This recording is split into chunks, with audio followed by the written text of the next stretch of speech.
Hello, everybody.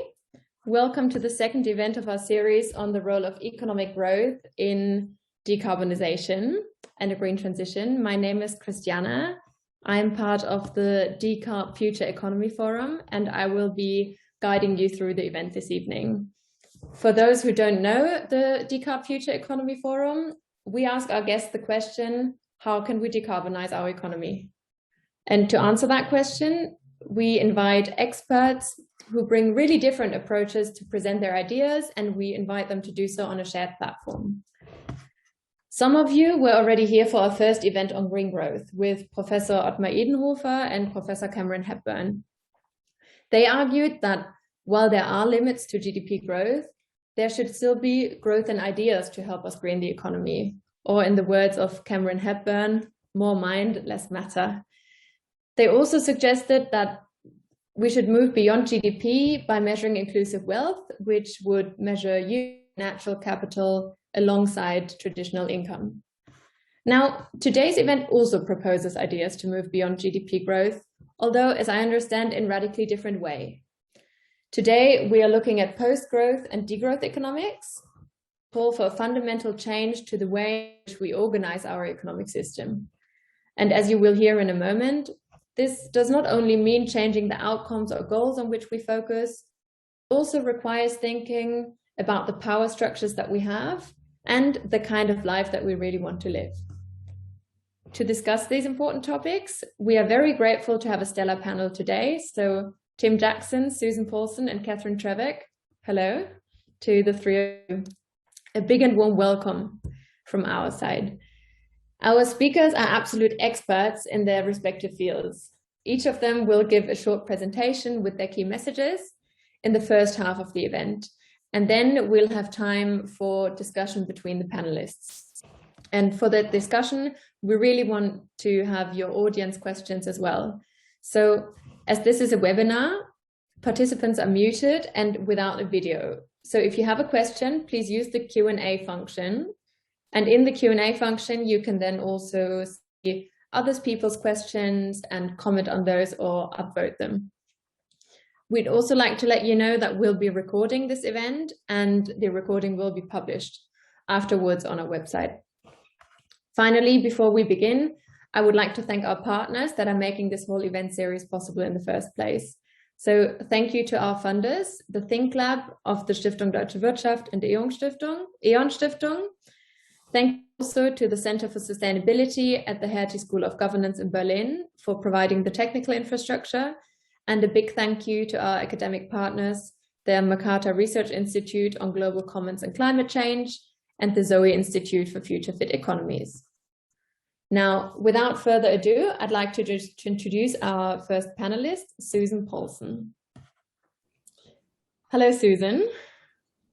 Hello, thank you for bringing us together for this great conversation. So Susan Paulson is joining us from the United States today, where she's a professor at the Center for Latin American Studies at the University of Florida. Susan has lived and worked in Latin America for many years, including low-income, low-impact communities. And this has had a strong influence on her thinking on degrowth and political ecology. An anthropologist by training, Susan's research interests center on gender, class, and race, and how they interact with our environment and our bodies through capitalist processes. And she really thinks about what that means for building an alternative future economy.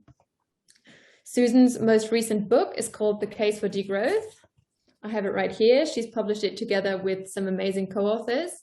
And I just find it a very accessible and short introduction to degrowth thinking, with a really useful section at the end with frequently asked questions. So if you're interested in what Susan has to say today, then I recommend checking out that book. Today, she will speak on decarbonization as a chance to decolonize, deracialize, and degrow. So over to you, Susan. Thank you, Christiane, and your whole team. So how should we go about decarbonizing our economies? Fostering dialogue among advocates of growth, degrowth is a good start. The May 10th Future Economy Forum suggests key points of convergence. Seems we all agree on the need to reduce demands on the biosphere, halt growth of material flows, change economic models. We share aspirations for a good life for all and realize that GDP is not the way to measure it. Innovations associated with green growth, renewable energy, carbon fees are already incorporated in climate agreements and Green New Deals, and they can be useful in implementing post-growth and degrowth processes. Today, I want to address what I see deep differences in the visions for historical change, where green growth desires to fortify growth-driven social structures and worldviews seem diametrically opposed to degrowth desires to transform them. Green growth's contention that ecological contradictions of capitalist growth can and should be resolved through technological innovation underlines mainstream policies and corporate media messages telling us that Western growth society is the solution to environmental crises, not the cause. Degrowth advocates, in contrast, seek to change historical structures that have led to climate breakdown. That means reducing energy and resource use by wealthy economy, curbing personal and cultural obsessions with growth, and reorienting societies around equitable well-being and regeneration of life. In sum, while green growth deploys techno-fixes to effectively reduce carbon emissions, degrowth seeks to disassemble the socio-cultural systems that produce and sustain technologies leading to climate breakdown. These movements are often pitted as antagonists. Can we think about ways to make them work in tandem? Let's start by locating the systems in question. In the previous forum, Professor Cameron Hepburn brought up common fears that slowing economic growth would lead to painful recessions, hinder the growth of ideas, freeze innovation. These perceived threats work to defend the status quo in a preposterously shallow historical scope. It's only the past few centuries that global societal metabolism has accelerated, leading to Viagra-like spikes in GDPs, use of water, timber, fossil fuels. Empirical records show that neither economic growth nor material growth was necessary during the previous 200,000 years in which modern humans built a rich variety of life worlds, inventing language, kinship, wells, fishnets, arrowheads, music, mathematics, domesticated plant animals, watershed management, the wheel, all while maintaining a relatively steady state on the global level. Humans are magnificently creative, and we are fully capable of reorienting societies and technologies towards caring regeneration of life. So how did that extraordinary explosion of production come about? With European colonialism, new arrangements for exploiting human and other natural resources were engineered to cheaply produce commodities, cotton, making profitable, thus possible, the development of technologies like the cotton gin, spinning mule, power loom, milestones of the Industrial Revolution. One of these arrangements was race, a sociocultural system that used new scientific language to explain and to justify social inequalities as determined by biology. Gender was also harnessed to increase productivity and profit. Expectations of masculinity shifted towards the performance of long hours of paid labor. And femininity became linked with unpaid care work, regenerating labor capacities and reproducing generations of laborers. So while the synergistic of capitalism and fossil-fueled industrial technologies led to unprecedented growth with productivity gains capable of liberating all humans from drudgery and hunger, its inequitable mechanisms brought about uneven scarcity and degradation. Now, as they adapt across changing contexts, colonial, racialized, and gender relations of productions remain fundamental to today's technoscapes, including those of green growth. At the heart of growth-driven worldviews and institutions is a hierarchical division between humans and other nature. See if I can. Oops. So I am trying to share the screen here. Can you see the screen? Okay. So this division between humans and other nature,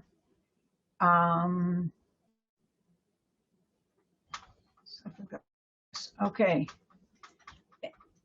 In the previous forum, Professor Ottmar Edenhofer demonstrated a stubborn clinging to a neoclassical concept of nature as external to human economy, with the example of the dynamic integrated climate economy model employed by the U.S. Environmental Protection Agency, which suggests that economic growth can be decoupled by carbon emissions and go on indefinitely. Edenhofer contrasts this with the inclusive wealth paradigm, in which the economy is embedded in the biosphere, inseparable from it. After a century of mounting critique of Western divorce of humans from Mother Nature, why the devil is anyone still modeling economy as separate from the environment? One reason that human-nature binary is so hard to question, even for expert climate modelers who should know better, is because it anchors a system that girds each of our identities. In contemporary societies, power operates through hierarchical binaries that were variously disseminated with colonialism and capitalism. You see here these dualisms that you're all familiar with. We live among them, and they operate together. Domination of humans over nature is correlated with man over nature. Oops, more precisely, straight, white, colonizing man over nature. Human exploitation of nature is implemented through exploitation of women, colonized, non-white, non-straight, rural, in some beings categorized as less civilized. These binaries form the framework of class, gender, ethno-racial systems adapted to facilitate capitalist growth. Future growth, green or any other color, will depend on their institutionalized inequities. We should not be surprised then by resistance to change amongst people privileged by these structures. It's not only climate deniers who defend the status quo. They're joined by scientists and policymakers who deride identity politics as irrelevant to their ecological and economic goals. Since its earliest articulations in the 1970s, decroissance, degrowth, diverged from the mainstream by addressing environmental and colonial exploitation as intertwined dimensions of one hierarchical process, calling on wealthy societies to examine their own ambitions and exploitations, decolonize our own minds before intervening to fix the rest of the world.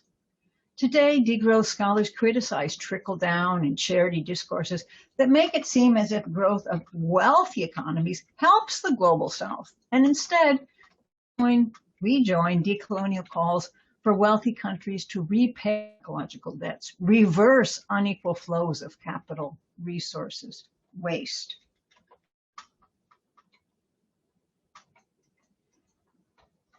So, eco-modernist, geoengineering, and green growth proposals have been advanced mostly by white Western men seeking technical solutions for the world. Certainly, some degrowth advocates share that hubris. Yet most embrace degrowth as a way for so-called developed societies to reduce our own negative impacts, allowing others more resources and especially greater autonomy to pursue their own well-being. This entails learning from others, including traditions of ecological Swareg in India, Buen Vivir in the Andes, Ubuntu in Africa, millennial Christian traditions of simple communal life, revitalized today by eco-spiritual communities and Pope Francis' encyclical on care for our common home. These conversations across difference have put degrowth analyses of societal metabolism, and unequal ecological exchange into dialogue with environmental justice, with convivial technologies, commoning, varied forms of abundance. They've also strengthened convictions that reduction of material and energy use must be accompanied by changes in culture and identity and life meaning. Our new book, The Case for Degrowth, advances work on numerous fronts. You can see here some of the areas we try to address, thinking that no one side is privileged. These all interact in rich and sometimes unexpected ways. So what kind of politics and economies can support these diversely located moves is an important question. We also look at a set of policies that we can discuss later. Now it's time to conclude, and I return to the question, how should we decarbonize economies? Moves towards short-term reduction in emissions have already been launched via new technologies and institutional adjustments. For longer-term well-being, we need to also forge socio-ecosystems less entangled with forms of coloniality, racialization, and gendered oppression that have been instrumental to processes leading to climate change, impede equitable well-being, and constrain political leaders, everyday people, even scientists from changing course. Paths to healthy decarbon futures will require conversations and alliances among decolonial, anti-racist, degrowth efforts to disassemble received structures, and also green growth, post-growth, eco-socialist, eco-feminist, buen vivir, and other ventures to build healthier futures. Thank you. Thank you so very much, Susan. This has been really insightful. And I'm very happy that we started off with your talk, because I think you really set the scene nicely in terms of the historical perspective. And I think we just cannot highlight enough the need for solidarity and environmental justice in decarbonization. And I think you've just really set the tone very well for that. So thank you very much. Now, before we move on to Tim's talk, I'd like to ask you a question which you probably get asked quite a lot. And that is, so degrowth, as I understand, is contracting economic activity, but in a planned way. Does this mean that degrowth only for the global north, and that economies with a lower income in the global south should continue on the growth path? Wonderful question. Everyone has a different understanding. Most people that I engage with feel that wealthy economies, high income, high emission economies are the ones that should focus on degrowing, on reducing, right? Often the global social metabolism can actually be more efficient if the poorest communities get more resources, because then they can live and thrive better. So yes, but that doesn't mean that it's not relevant for people in the global south, for example, who are exploited by our growth because we use their minerals, their waters, their forests, and their bodies as part of the value chains for northern growth. I'm talking about, when I say our, I'm talking about me, a rich white northern person. So anyway, that's how I think about it. Excellent. Thank you so much. And maybe we can get back to that point in the Q&A later if some of the participants are interested. I can see now there's 180 of you attending, so that's really great turnout. Hello, everyone. Let's move on then to our next speaker, Tim Jackson. So, hello, Tim. Hi. I'm pleased Tim, to be here. Yes, it's great to have you. Tim is joining us from the UK today, where he is a professor of sustainable development at the University of Surrey, and he is also the director of the Centre for the Understanding of Sustainable Prosperity at the University of Surrey. Tim has been researching the meaning of prosperity for over 30 years and has served as an advisor on sustainability for the UK government on numerous occasions. And my reading of your work, Tim, is that your vision for the future economy is really one of post-growth, where we move beyond relentless consumption and instead focus the economy on shared prosperity and care for all. And what I find really interesting is that you have also advancing this theoretically as part of the new ecological macro movement. So for those in the audience interested in sort of rigorous economic models, you should definitely look that up. Tim also is an author and a playwright, and you can sample his writing, his latest book, which has just come out, Postgrowth, Life After Capitalism, which has a lot of storytelling, and you definitely won't feel like you're reading a modern day economics book, which I found quite refreshing and inspiring. Now, today, Tim will speak about prosperity as health and a post-pandemic recovery founded on an economy of care. He argues that this will be greener, healthier, and more fulfilling. So I'm looking forward to your ideas, Tim. Thanks, Christiane. You kind of said it actually. So maybe just have a chat now. So yeah, I mean, it seems to me that some very clear lessons came out of the pandemic for us, and one of them very early on, and it wasn't a very surprising one in a way, is that prosperity is as much to do with health as it is to do with wealth. And actually, that was one of the findings that we came to very early on in the work that I was doing at the Sustainable Development Commission some time ago, when we were thinking about redefining prosperity, what it actually means to people when you ask them. Quite a lot of the time, the first answer you get back is health. And that's what we discovered, in spades in the early days of the pandemic, that there was a point at which our endless pursuit of wealth and our endless pursuit of expansion of the economy, and even the idea of economic activity as we come to know it in a globalized market, came to a halt because it was necessary to concentrate on the thing that mattered most, which was the health of the population. And Thomas Jefferson once put that in a very succinct way. He said, the care of human life and happiness, and not its destruction, is the first and only task of government. It's a sort of, it's in some ways it's a saying for our time. It's absolutely revolutionary in the context of a capitalist economy that's seen its priorities as being about expansion, and, as Susan said, trickle down to enable us to pay for the things that really matter. And actually, it inverts that. It changes it completely round, and it says what we should be focusing on is the things that matter in the first place, and health is a way of thinking about that. And I think this matters for a couple of reasons, really. One of them, which is really interesting, is that when you think about health and what health is, it isn't about having more and more. So the guiding metaphor behind health is not growth. It's actually balance. And just to take a very, very simple example of that, if you think about food, you can have too little food. There's no doubt about that. And there's parts of the world where people don't have enough food, don't have enough quality of food. But actually, the World Health Organization now tells us that more people die from overconsumption than die from undernutrition.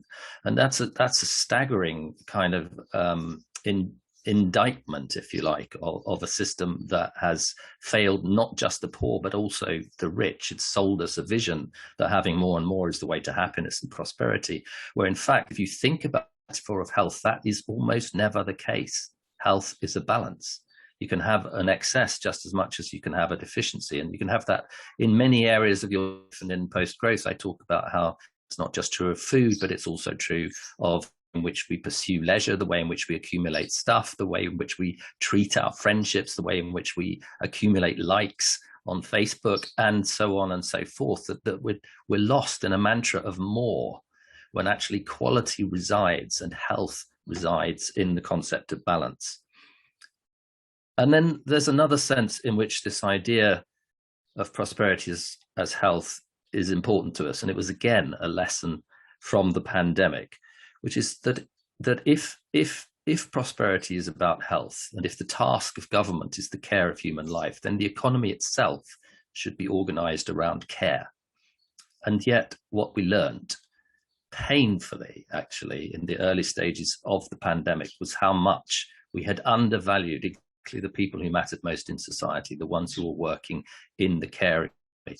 And as I know Susan's pointed out, certainly in her book and elsewhere, that care economy is quite often those people on the right-hand side of her table, the people who have been kind of left out. So women, ethnic minorities, people who are in lower social classes, all of these people belong in the care economy and have been desperately, systematically undervalued by capitalism, not just now, not even just in the decade since the financial crisis, but actually for decades. And that has been a systematic undermining of the care economy.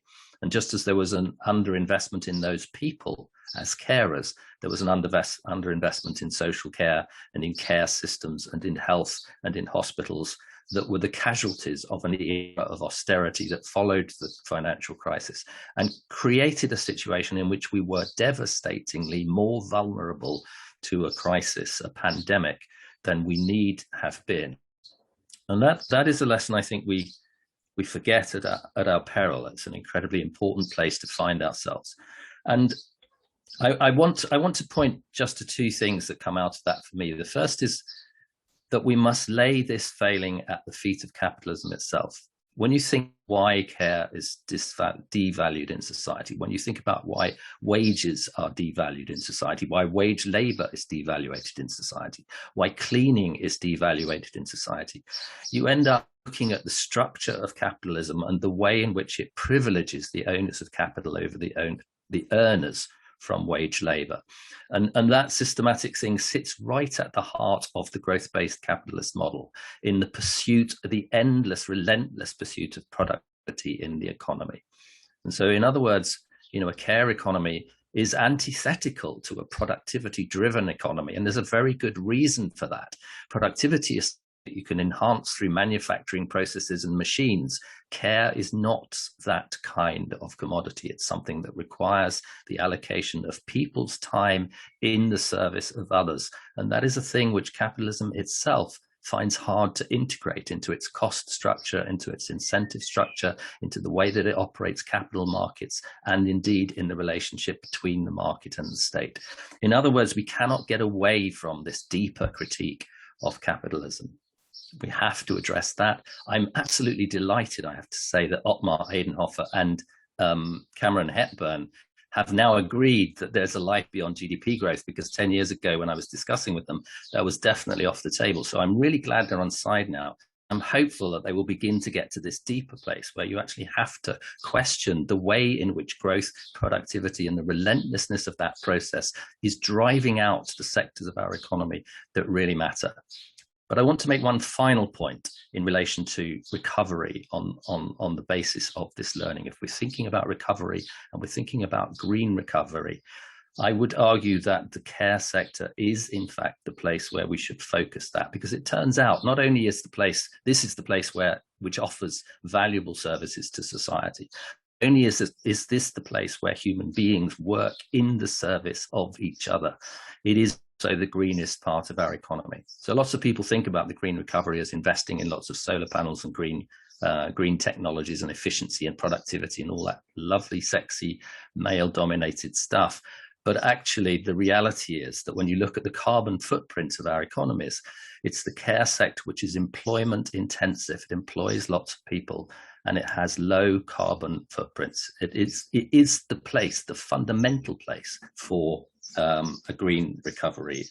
And I think it's sort of, just to finish, that seems to be, it's not just an indictment of capitalism. It's an enormous sense of opportunity and hope. It's a kind of sense in which the physical limits of our world and our response to those leads us into an insight that could change the way we organize society. And it's a thing that Wendell Berry put very well, and it's a quote that I love and quite often talk about. And he said once that human and earthly limits, properly understood, are not confinements, but rather inducements, invitations to fullness of relationship and meaning.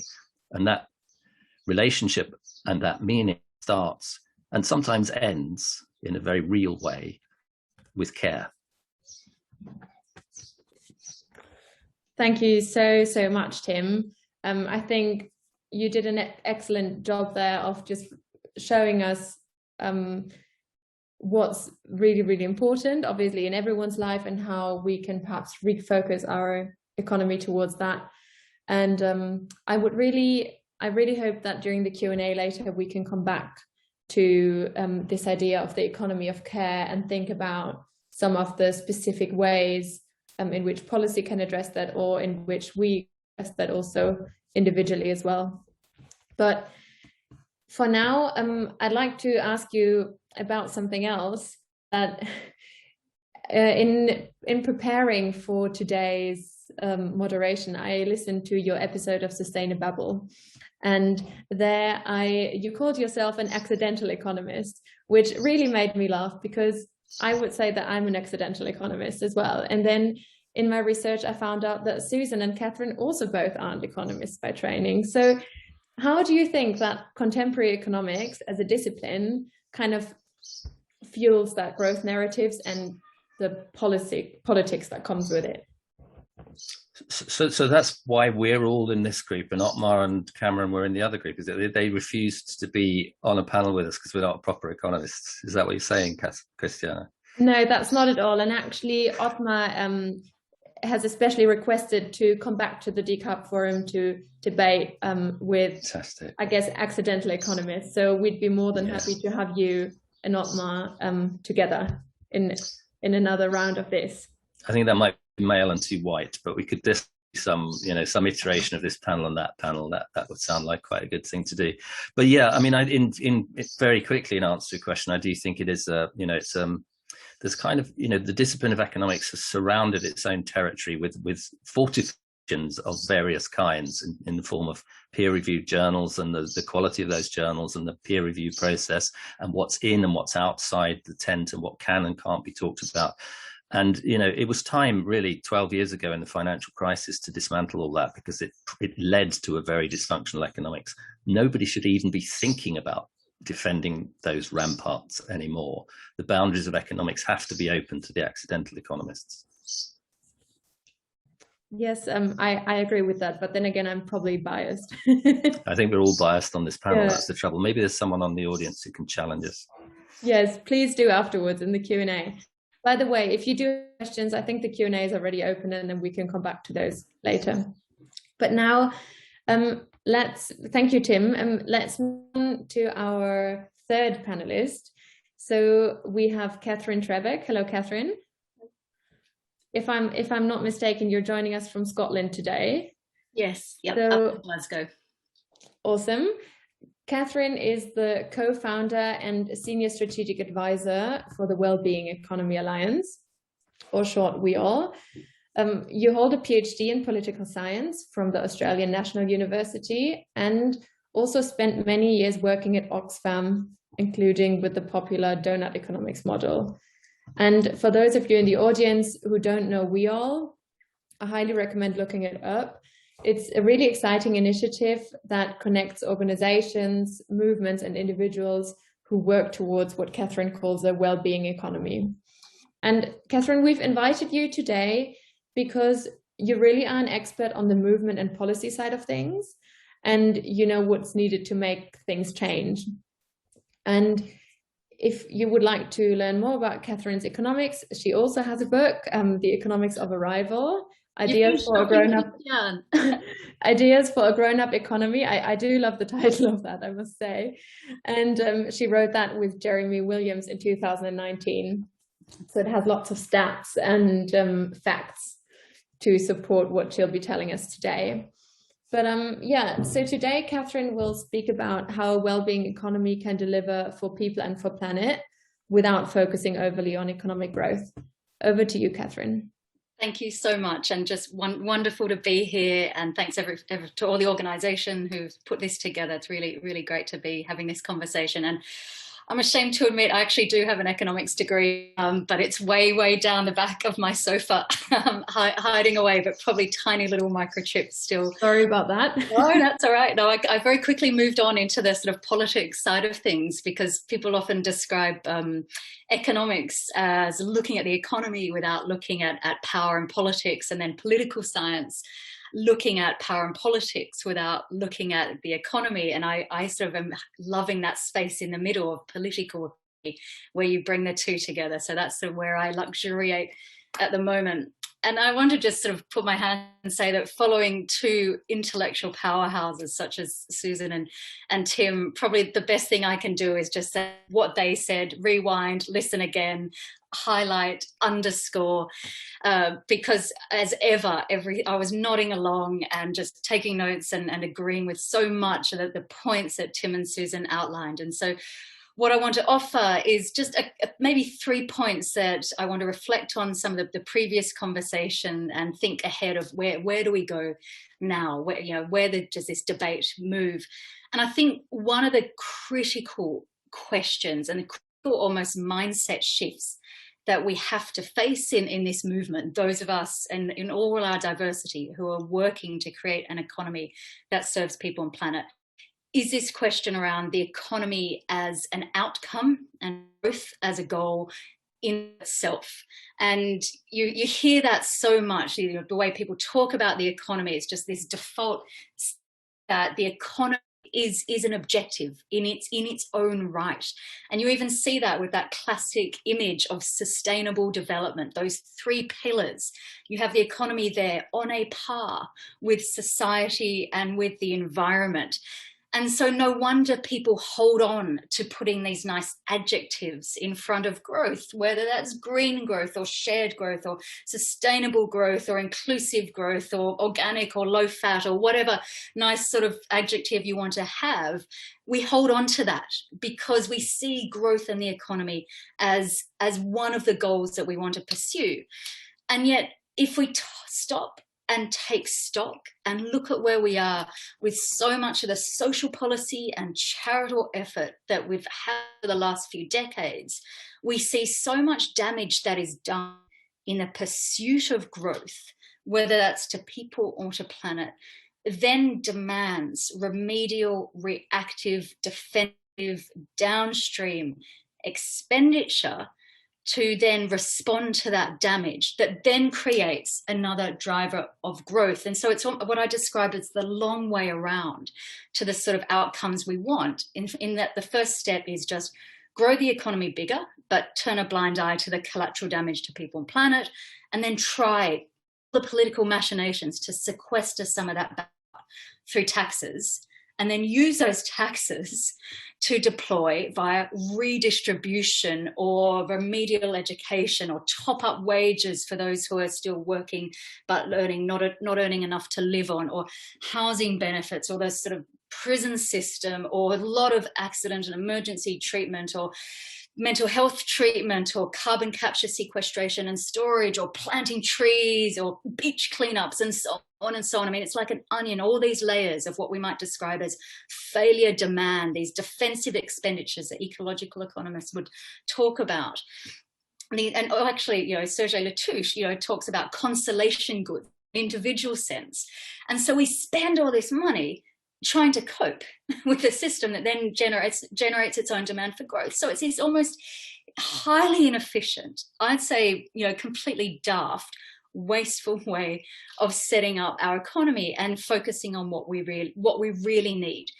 And so what we talk about in that yellow book, The Economics of Arrival, that you held up, is essentially, can we give ourselves permission to ask that question of, has growth done its job in some circumstances, and have we got enough?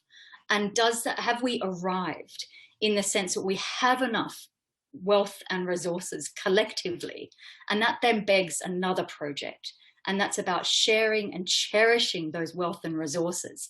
And that's what we describe as a wellbeing economy. And essentially that's a term that is almost like a picnic blanket for all those different efforts to transform how the economy operates, whether it's degrowth, whether it's donor economics, whether it's local economy, whether it's solidarity economy, or economy for the common good, and so on, all those collective efforts that are trying to piece together, how do we reshape the economy? The wellbeing economy is trying to be this sort of umbrella underneath that, because at its most basic, it is saying that the economy needs to be repurposed with those higher order goals in mind, what we describe as social justice on a healthy planet.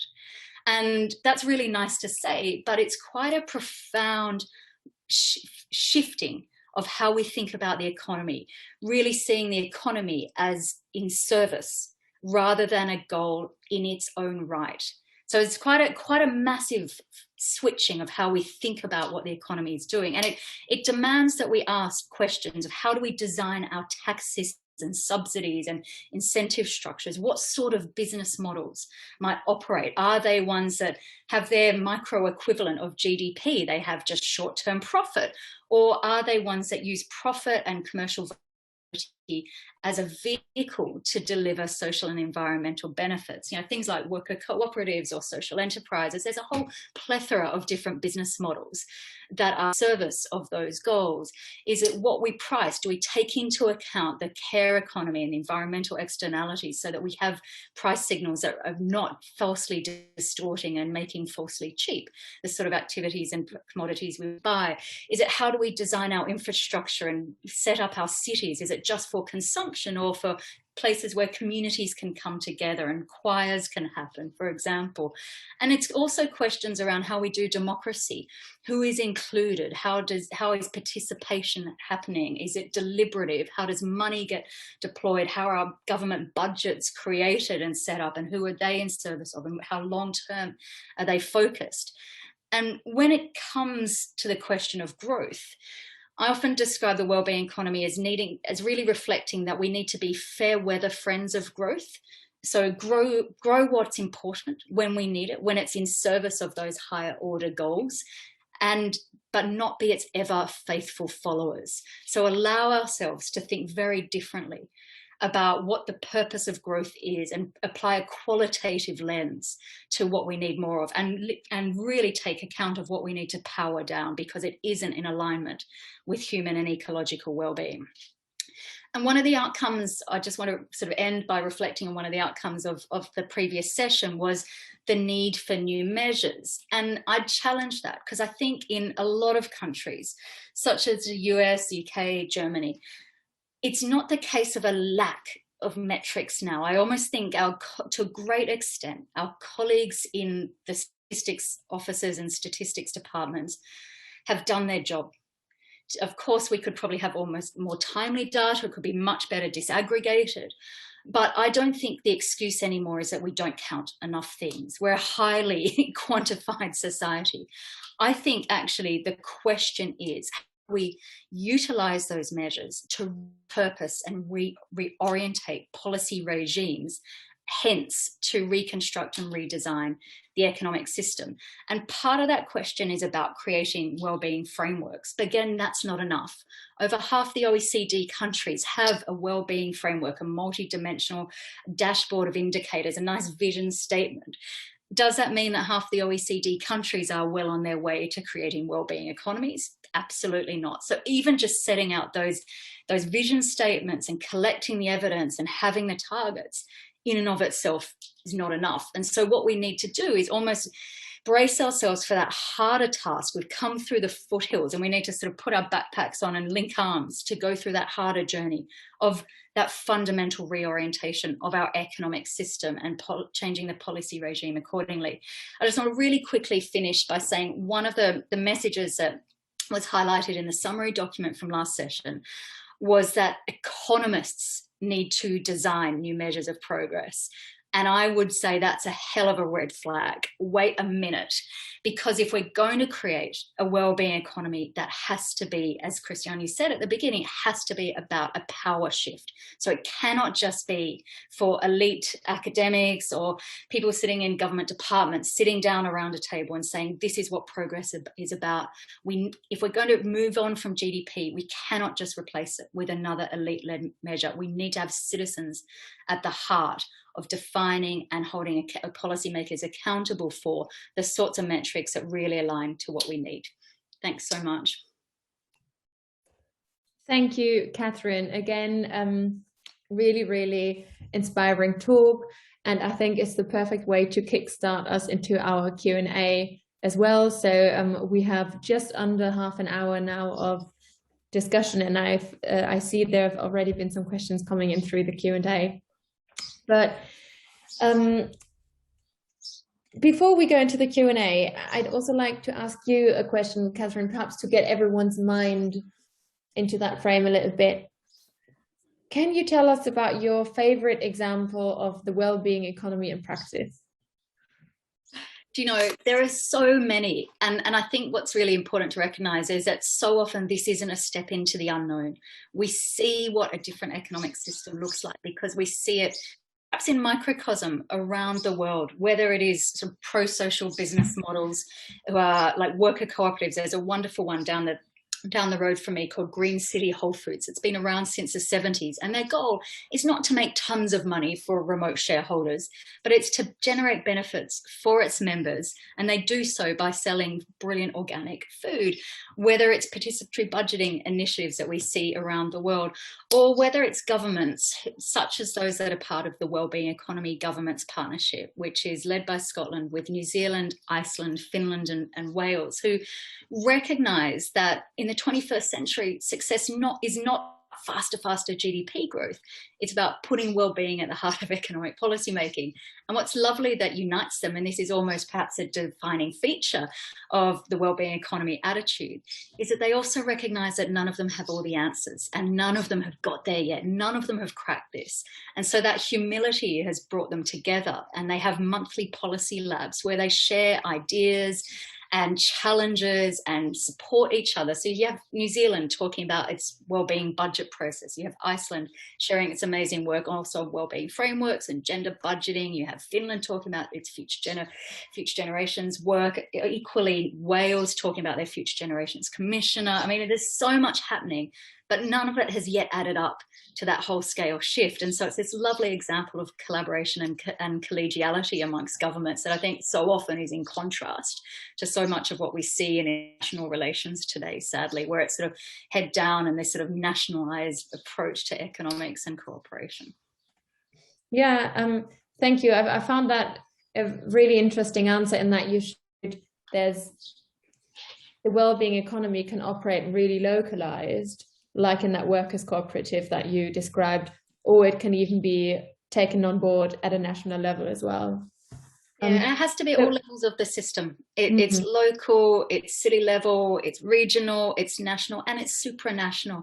It's not one simple flick of one policy change. It is a really complicated, multifaceted suite of changes, which is why we need to collaborate on it, and hence why Wellbeing Economy Alliance was created.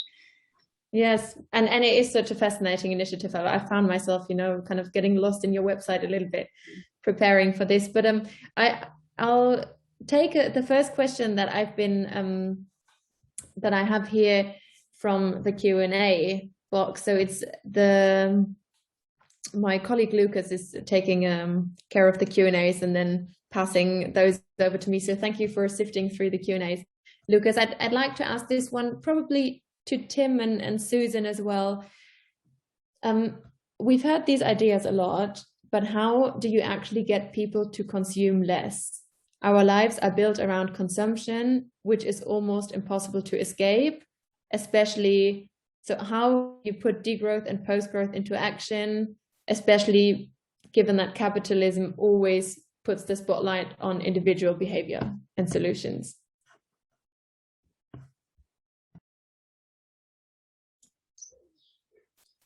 For me, Christiane? Yeah, okay. I mean, no one simple answer, no silver bullet to that one. We created consumerism to some extent, and we created it because the economic system that we had needed consumption and consumerism to keep it going. We have to be brave enough to dismantle that and to be systematic enough about that, I think, in some sense. So that's something where you look to how we created that culture of consumerism, what role advertising, marketing plays, how corporate culture influences the way that we lead our lives, right down to its horrendous influence on social media. But I think, and that's all something that you can think of all sorts of policy interventions, you can think of all sorts of campaigns, you can think of all sorts of things in government that you need to do. But it seems to me that you have to kind of go beyond that sort of deconstruction and the policy analysis of it, and you have to actually offer something better. And that's part of what I was trying to talk about in Postgrowth, is that there is a better vision, there is a more fulfilling way of living one's life. There is a sort of to fulfill really that that kind of invitation from Wendell Berry as the limits to materialism, the limits to consumption are a gateway to something that's limitless, our human potential, our ability to have strong relationships, to develop skills, to achieve amazing things, to engage in social agency, and sometimes just to stop, relax and be out of it and learn how much well-being there is in the space between things. And to me, you know, that can, some of that, the framing and the enabling of that can happen in government, but I also look to the amazing initiatives. I mean, Katherine was talking about some of those. You know, I have a couple of sort of favorite examples myself of people who are, you know, putting together initiatives for entrepreneurs, small scale entrepreneurs who want to create enterprise with purpose and deliver that at community level, and looking at the funding models that make that viable. So that Melanie Reback's Postgrowth Entrepreneurship Network is well worth a look in that respect. But also people who are trying to say, you know, take that message that there is a better life, there is a different way of living your life, and to get people to engage in that. And there I'm quite attracted by something called The Jump. And I've just forgotten Tom's surname, which he's going to never forgive me for, but he was involved in C40 for a while, Tom Bailey, and he's now doing something called The Jump, which is just asking people to make a very simple commitment actually to live their life, not in a sense of restraint and grass shirt, you know, minimalism, but actually with less stuff, but with more joy. And that idea actually that there's a better life, and the people that are engaged in creating that life and inviting other people to commit themselves to that life, that's something that governments can't stop at the end of the day, because it is actually offering us something better than the sort of false promise of consumerism.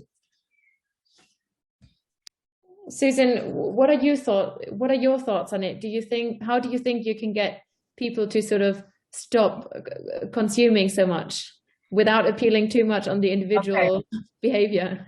First of all, I'd like to say stopping consuming is not really where it starts. It's the whole system that allows investors to find ways to make their capital grow by convincing other people to consume, right? So that's one piece about it. But in terms of people not consuming, let's start on the other side by offering beautiful other ways to pleasure. And there's a lot of movements, the Conviviality Manifesto. I love Katherine Trebeck's image of the big picnic basket where we all come together, or the big picnic blanket. I'm involved with a group on alternative hedonisms, exploring physical pleasure, sensual pleasure, intellectual pleasures as other things to fill our life. And I think in some ways, maybe build on the quarantine experience, where many people found that they weren't able to go to their fancy coffee shop or get a drink at an elegant bar, the kind of things that they found as pleasurable, or they sought pleasure in those rituals of consumption. They weren't able to do them. And many people, I think, discovered they discovered there's other pleasures that are just as thrilling and satisfying, and also maybe discovered that not spending so many hours working every day was satisfying. And so there was also a positive trade-off. Wow, if I don't go to the coffee shop and the bar every day, I don't have to work so many hours, and I can indulge in more sex or more poetry or other pleasures, right? So that's one way to put it. Can I add to both Tim and Susan's point? Christiane said, okay, because one of the other things I think is I so often think we need to be like my little nephew when he was at that age of always asking why, you know, and it's sometimes really annoying to have a little kid around you who is always saying, yeah, but why? But I think when we come to approach the economy, we need to be like that as well. And so why are people feeling pressured to consume and seeing that as something they have to prioritize? And as Tim said, when you sit down and have a conversation with people about what really matters to them, one of the first things they will say is their health, their relationships, participation in society, having, you know, a sense of purpose and dignity. That's what people know in their hearts matters.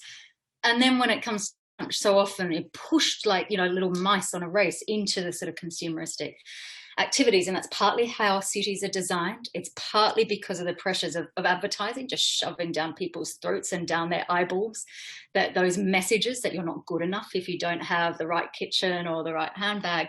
But I think there's also something deeper around the levels of inequality and material poverty. And I think we need to take heed of the work of, you know, epidemiologists like Richard Wilkinson and Kate Pickett, who really look at it's inequality that drives a sense of shame that pushes people to consume. I think also a brilliant sort of additional book to read at the same time is by a psychologist, Tim Kasser, who's written an amazing book. It's really small, called The High Price of Materialism. I was looking at my bookshelves because I think if I was clever enough and coordinated enough, I would reach over and so I could show it.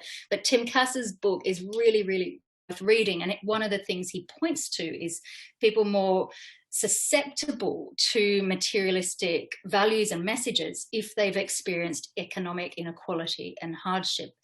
And when I was working at Oxfam, we'd work with, you know, a lot of low-income families, and young mothers often they heard all those healthy eating messages. They got all that stuff from their doctors and, you know, workplaces and so on.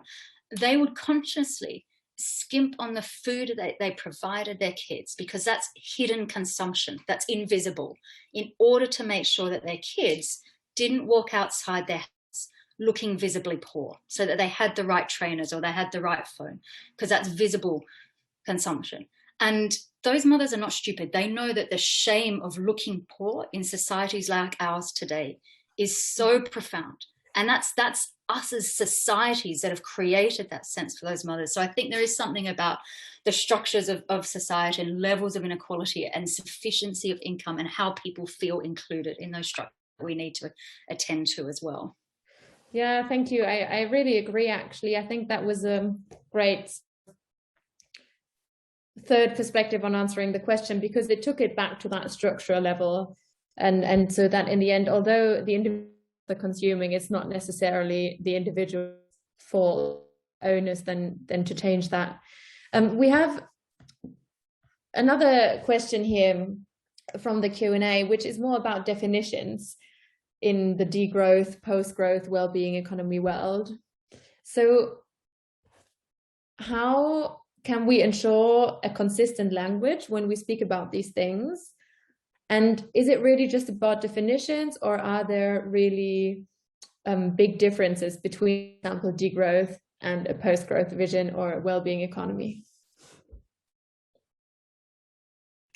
Should I start on that, and then maybe it's yeah, why not? Let's have each of you take your quick take on that. I'll try and be really brief, but it's something we're really wrestling with at the moment. And as I said, when we created the Wellbeing Economy Alliance, we weren't setting out to create some alternative vision or idea. We really wanted sort of a unifying, as I said, picnic blanket, a word that everyone felt included in. And because this is a pluralistic agenda, we need so many of these different perspectives with all their different emphasis.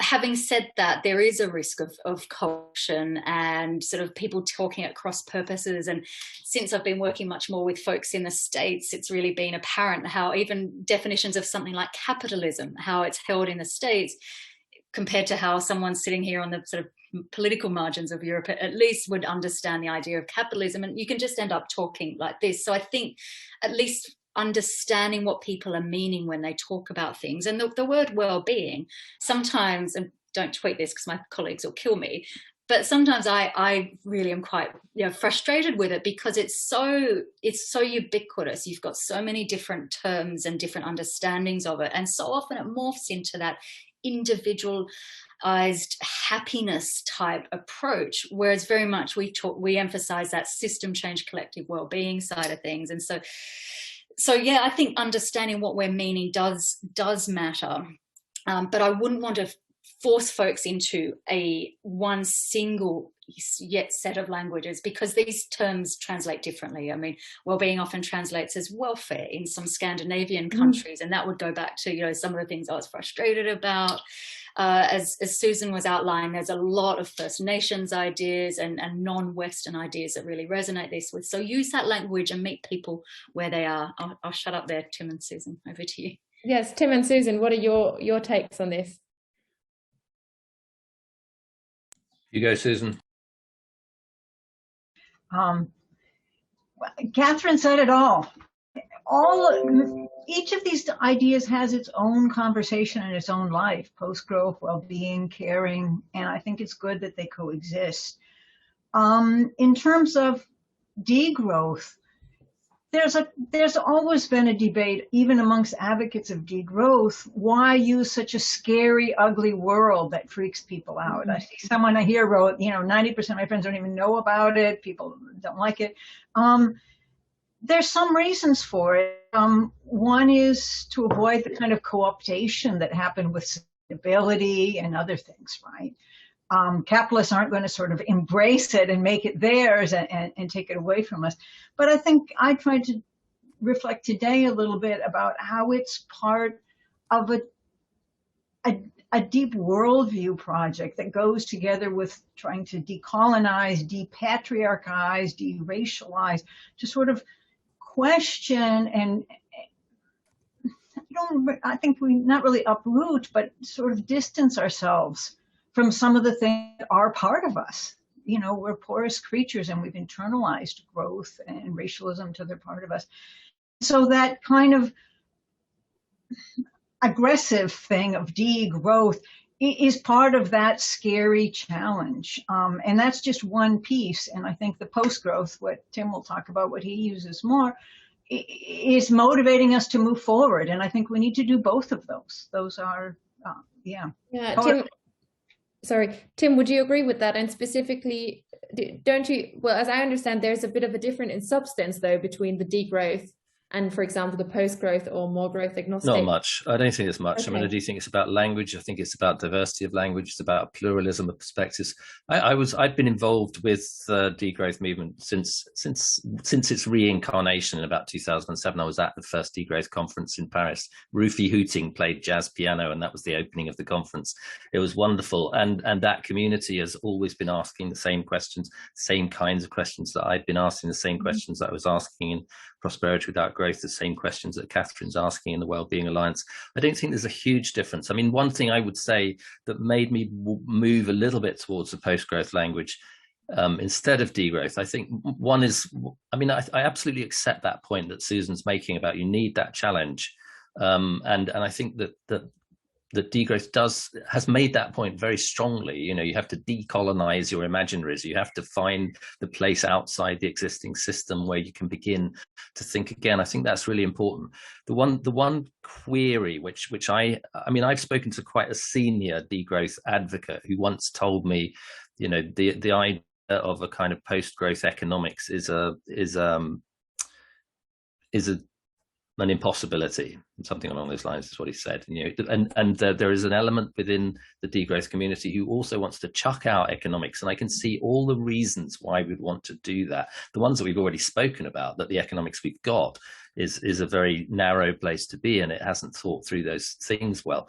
I disagree with that, and I don't think it's a central core tenet of degrowth, but I absolutely believe that we need to have an economics. We have to have an economics that's fit for purpose. We can't just throw that task away, and we have to sort of start with the reform of that. I absolutely accept that, but it has to be a part of our post-growth thinking. And as Susan said, I mean, to me, post-growth does that work a little bit. It doesn't necessarily mean that I'm insisting that we throw away economics. It doesn't mean to say that that I'm talking about a kind of place where there's no room for people like us.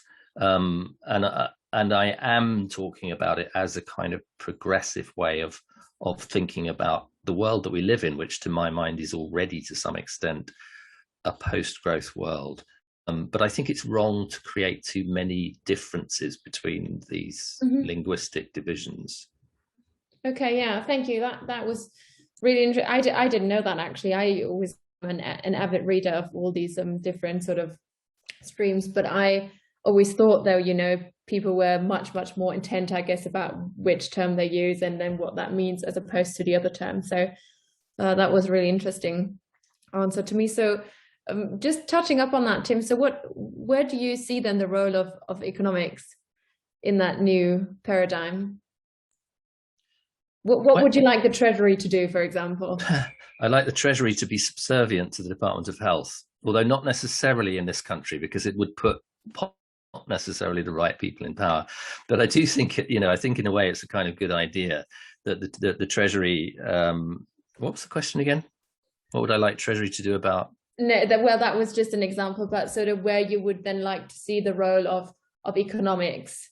Yeah, no, what's the role of economics? Yeah, I mean, to me, it's absolutely critical. We have a set of activities where people produce or serve or engage in activities that serve society, and we have another set of activities which the people who receive those services or those products, I mean, we used to call them producers and consumers. That's what economics does, and then that is situated in the context where we have community, and we have household, and we have markets, and we have state, and being able to talk about those relationships really, really matters.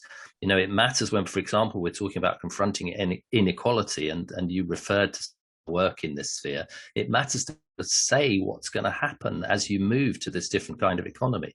You have to say what's going to happen to investment, what's happening to finance, what's happening to debt. Those things, to the extent that you haven't already dismantled them, have the potential to undermine the transition that you want to take place. You need to be able to understand that. So economics, to me, is still crucial to that. I don't want to throw away economics. I want to transform it into a useful science.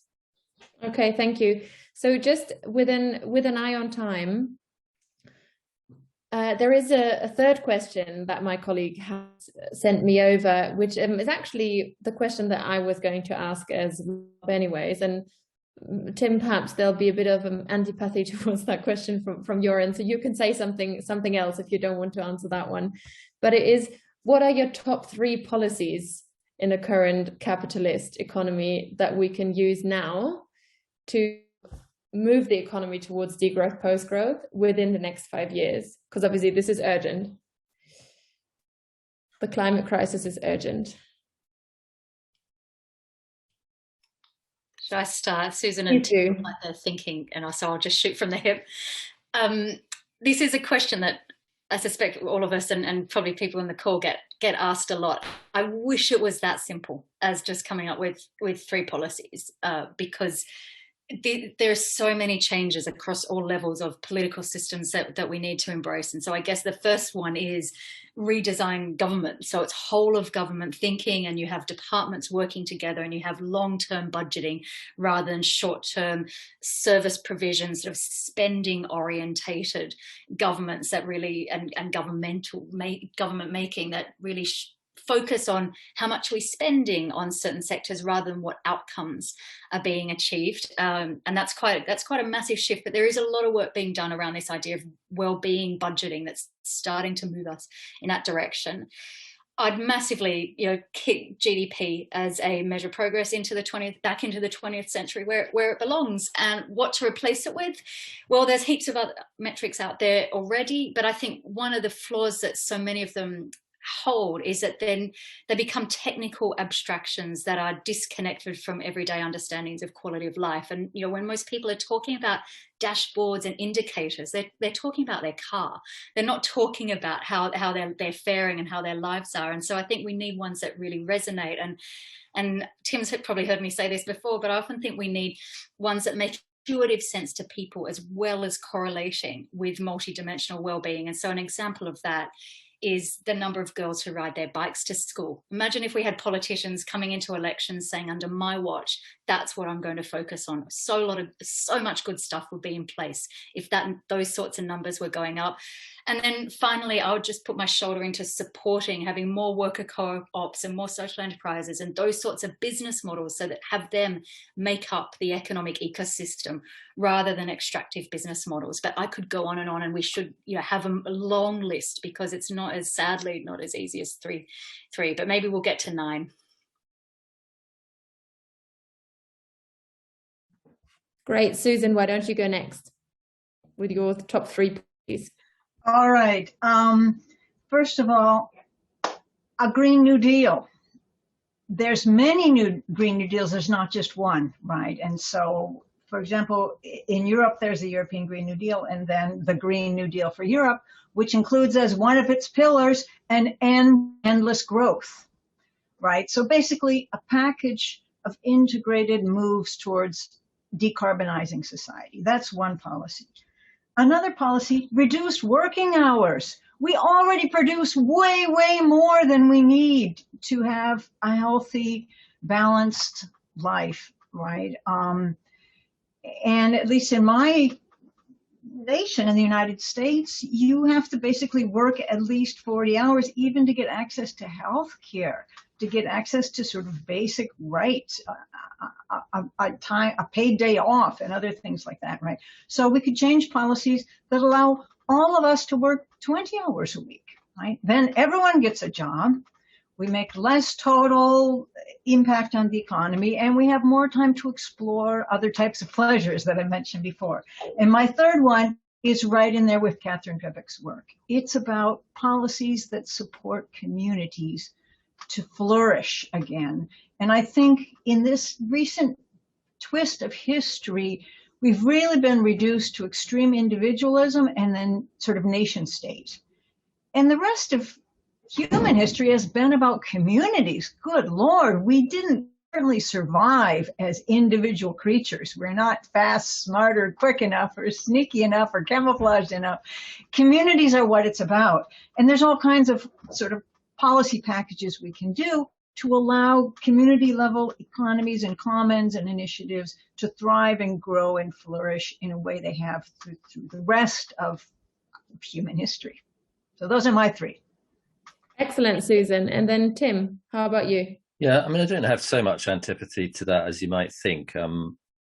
Postgrowth was a different kind of book, but Prosperity Without Growth had actually a shopping list of policies in the penultimate chapter, and they used to boil that down to three for, you know, the short retention spans of politicians. And it was basically establish the limits because we live on a finite planet, fix the economics because they're broken, change the social logic because it sucks and it's not very good for people or planet. And beneath those, if you want the detail, you know, lots of policies that you could do. And I'm not really that fond of picking favorites out of those because I think you've sort of got to have a systematic approach. But on the general question of, you know, have we got time because all of this is happening very fast and don't we have to pick those policies quickly and implement them quickly? I'd just like to inject a word of caution, which is the sofa on the Salt Lake Beach on the front of the cover. Growth is occasionally it helps just to breathe and open your mind and think a little bit more deeply, find where the place is where those policies and that future will emerge from, because that's a creative process. It doesn't work well under huge time pressure. We have to forget as well as remember that there is a limit and there's a time scale on which we have to reach net zero, and we have to give ourselves the space to think creatively about a world after capitalism. Those are very succinct, I think, and on-point words to end the Q&A. We're coming to the end of the panel, so just a really big thank you for making time for this to our three panelists. I could have gone on for a very long time, but time's up. We did try and squeeze a lot of varied thinking, I find, into this short time, but my key takeaways are really that we should decolonize our minds. We should think about the kind of life that we want. And then once we've thought about that, there's so much change already happening. We can make a difference. So thank you for these really, really inspiring talks and contributions.